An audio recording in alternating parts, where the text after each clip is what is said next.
Good morning, beautiful brave hearts, or good evening, depending on where you're at in the world.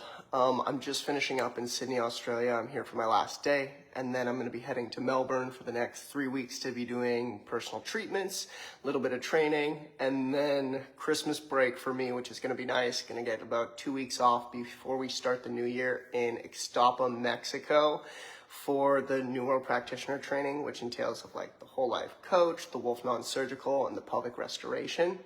And then I'll actually be coming back to Melbourne, Australia to do the Wolf non-surgical course. There's a lot of jumping around, so it's kind of hard to keep track. So today I just want to talk about, do you suffer with like headaches, instability, vertigo, a little bit of brain fog? Here and there, like I get a lot, like this is like one of the main treatments that I deal with a lot of clients. And yesterday I had a client who went through a pretty like intense traumatic accident. And she has been to doctors, chiropractors, and different types of like osteos just to see like what they can do internally for that issue itself. And if you don't go in to release that scar tissue, if you're not going to be adamant about softening the tissue and like releasing the scar tissue that's in there, and then as that trauma happens, if you don't take care of your diet, we're going to be throwing like heavy metals and specific toxicity into the area, which is going to cause more contraction, more instability, more symptoms of why this is arising. And so like, what are some things that we can do at home for ourselves? So if you have a gua sha stone is fantastic. And a gua sha stone is kind of like this. There's different kinds. You can get jade, quartz, whatever kind of resonates with you would be the one to kind of grab.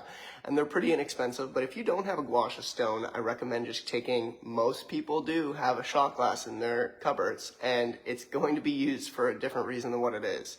You want to make sure that it is not too thin. You want like rounder edges because the thinness might be a little abrasive on the skin.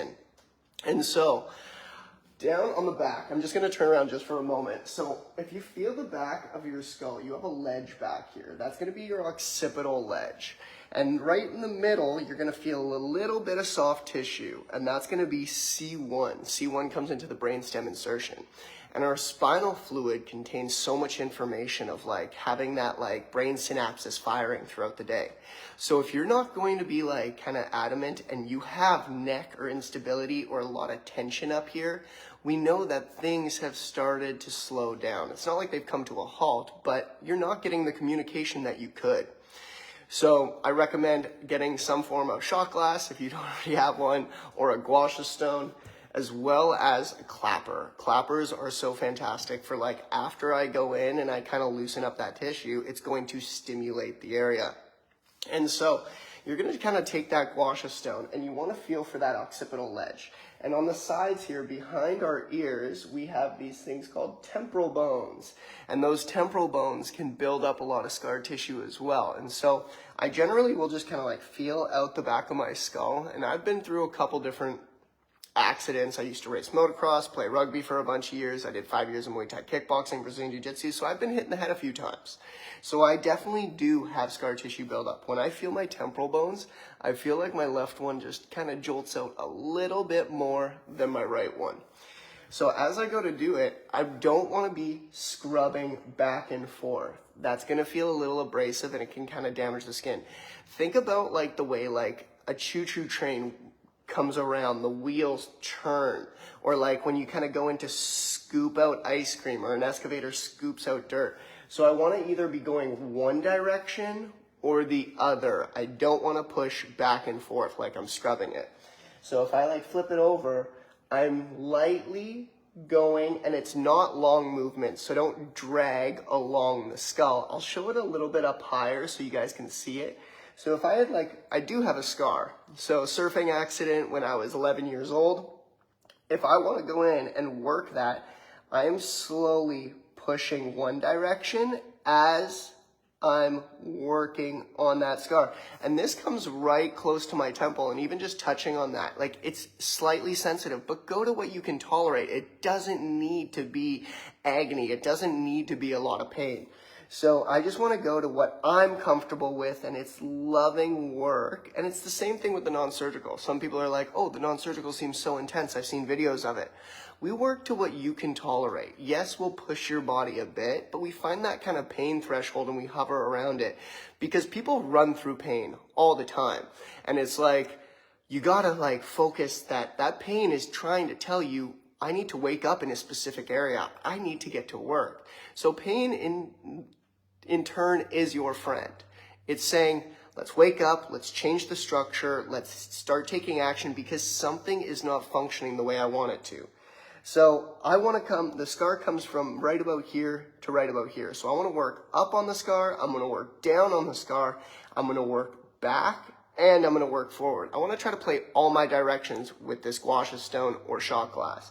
And if you feel like you could take a little bit of coconut oil or C60 and apply it to the area, it's going to be great for facelifts and kind of, because if I have like a lot of wrinkles that when I stay, because if you put something into contraction for so long, eventually when I go to release, you will still have a little bit of that from trying to figure everything out, trying to fix everything, and that stress will hold these lines. So I could go in and work those lines out, and you're going to feel little bits of fibers popping and snapping. And so I take that gua sha stone and I'm just going to push one direction. And so right now I'm pushing forward.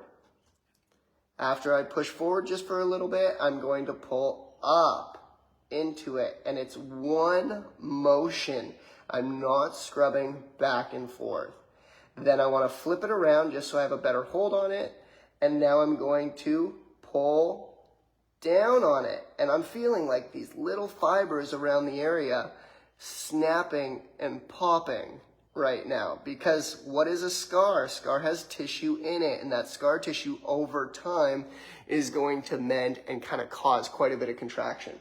And so with that, like if I get like headaches, instability, vertigo, brain fog, stuff like that, that occipital ledge, I really want to be working off that occipital ledge, and I'm grinding right off of it, and I'm also scooping up into it, and I'm pulling on the side of it, all directions. I want you to try to play all directions, and an area can take as long as 10 to 15 minutes because you're slowly, lovingly pulling the scar tissue apart, pulling that little bit of crystallization apart that you're feeling, those bands and strands snapping.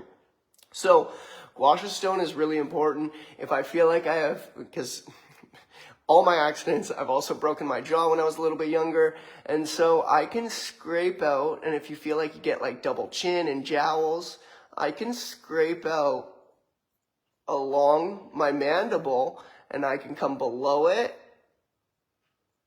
I can come off the TMJ back here. I can come above the mandible. Just be mindful of your teeth. So if you feel like you're on your teeth, back off a little bit and come a little bit lower. So I'm actually above the ledge of the mandible right now as I'm scraping along. And I can kind of go back and forth with that. So gua sha stone, it can be used on so many different areas. Shot glass can be used on so many different areas. Like the face is great, the wrist and hands, the feet, the knees. All those areas can be used, and like right now after I did it, it's starting to get a little itchy. So what's that mean? Circulation's coming to the area. I'm actually helping heal it. So then with the clapper, after I finish doing like a gua sha stone or a shot glass, I want to clap. And so one side of our clapper has a little bit of nubs. That's going to get in there a little bit better to break up fibrous tissue. I'm not going to use the nub side though on my face. That'll feel a little irritating. Then there's one side that's completely flat. That'll be more for stimulation. And so I flip it over, and I don't want you in pain. It doesn't need to be super painful. And if you're going really light and it is really painful, it shows that some tissue in there is pretty toxic. And so over time, you will be able to build resistance to it. You will be able to go a little bit deeper. So take your time, but build up to it. So I'm going to use the nub side on the back of my occiput to really stimulate. And like, yeah, I feel it, but am I in agony? No, but I feel like a little stinging pain. It's helping open up those fibers. I know that it's more beneficial for me than not. And people say like, oh, I clapped my shoulder, my knee, my hip, and my ankle tonight. I was like, did you clap for 3 hours? You have to do a elongated period of time because after about like 3, 5, 7 minutes, you start to really stimulate circulation. Once you kind of hit like that 10, 15 minute mark, you're actually helping stimulate new stem cell growth. And so that's going to be fantastic for you.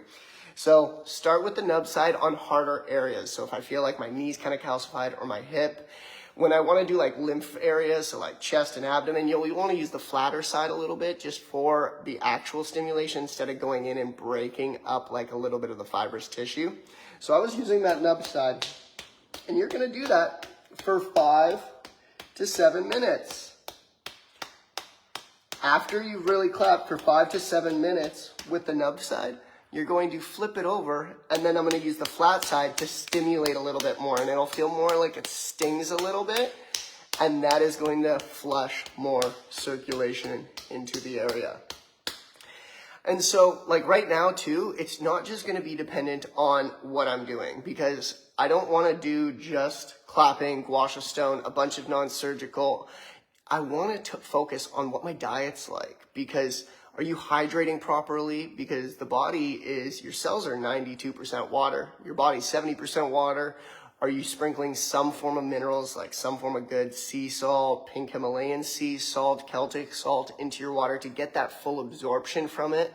Are you drinking the proper water? And so that's going to be really important to help flush these areas after we've done some form of work like that.